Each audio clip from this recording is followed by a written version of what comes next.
seperti yang disampaikan Pak Sekcam tadi, kalau yang tadi itu di kecamatan, lingkup ASN. Iya. Tapi kalau di kelurahan itu lebih dengan masyarakat.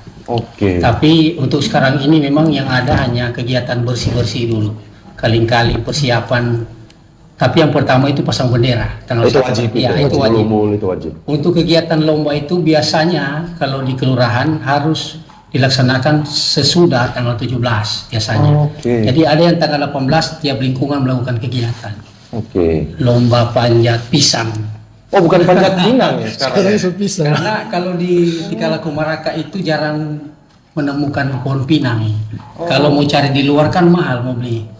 Jadi berubah dari pohon panjat pinang jadi panjat pisang. Lumayan. Yang kecil-kecil itu yang lari. Maksudnya ini apakah memanjat pohon pisang atau Iya, pohon seperti pisang apa? yang digantung. Oh, yang digantung. Saya pikir yang ditanam terus Lebih sulit. Licin. Karena pakai oli. Oke. Memang maksudnya sama.